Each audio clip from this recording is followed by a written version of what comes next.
Capital fund compute ചെയ്യുന്നതിന് വേണ്ടിയിട്ട് ഒരു ചെറിയൊരു പ്രോബ്ലം ചെയ്ത് നോക്കാം. അപ്പോൾ ബാലൻസ് ഷീറ്റ് നമ്മൾ പ്രിപ്പയർ ചെയ്യുന്ന സമയത്ത് അതിനകത്ത് നമുക്ക് ക്യാപിറ്റൽ ഫണ്ട് കണ്ടെത്തണം. ലയബിലിറ്റി സൈഡിൽ നമ്മൾ ക്യാപിറ്റൽ ഫണ്ട് ഫൈൻഡ് ഔട്ട് ചെയ്തിട്ടാണ് എഴുതുന്നത്. അപ്പോൾ ക്യാപിറ്റൽ ഫണ്ട് കണ്ടെത്തുന്നതിന് വേണ്ടിയിട്ട് എന്താണ് ചെയ്യേണ്ടത്? അപ്പോൾ ചെറിയൊരു ക്വസ്റ്റ്യൻ തന്നിട്ടുണ്ട്, നോക്കുക.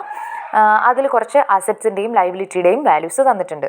അപ്പോൾ ആദ്യമേ നിങ്ങൾ അസറ്റ്സ് ഏതൊക്കെയാണ്, ലയബിലിറ്റി ഏതൊക്കെയാണെന്നുള്ളതൊന്ന് മാർക്ക് ചെയ്ത് വെക്കുക. ഇപ്പോൾ നമുക്ക് തന്നിരിക്കുന്ന ഡീറ്റെയിൽസ് എന്ന് പറയുന്നത് 31/3/2024 ഓക്കെ. അപ്പോൾ അതിൽ ഡീറ്റെയിൽസ് എന്തൊക്കെയാണെന്നുള്ളത് നോക്കാം.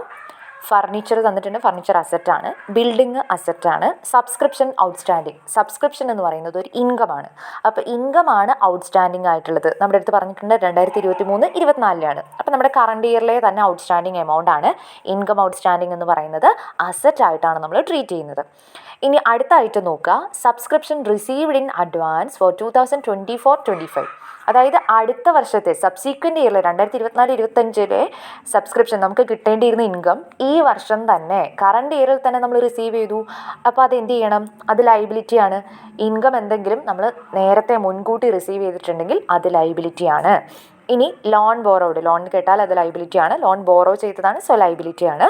Investment asset, cash in hand asset, cash at bank asset. അപ്പോൾ ക്യാപിറ്റൽ ഫണ്ട് കണ്ടുപിടിക്കണം എന്നുണ്ടെങ്കിൽ ടോട്ടൽ അസറ്റിൽ നിന്നും ടോട്ടൽ ലയബിലിറ്റി നമുക്ക് മൈനസ് ചെയ്താൽ മതി. അപ്പോൾ എന്ത് ചെയ്താൽ മതി? ജസ്റ്റ് ഈ വാല്യൂസ് ഒക്കെ വെച്ചുകൊണ്ട് അസറ്റ്സിൻ്റെയും അതുപോലെ തന്നെ ലയബിലിറ്റിയുടെയും വാല്യൂ വെച്ചിട്ട് ബാലൻസ് ഷീറ്റ് ഒന്ന് റഫായിട്ട് വർക്ക് ചെയ്ത് നോക്കാം. ഓക്കെ, സൈഡിൽ ഏതൊക്കെയാണ് നമ്മൾ മാർക്ക് ചെയ്തിട്ടുള്ളത്? Cash in hand, cash at bank, subscription outstanding, investment, furniture, buildings. ഇനി അതുപോലെ ലയബിലിറ്റി സൈഡിൽ subscription received in advance, loan borrowed.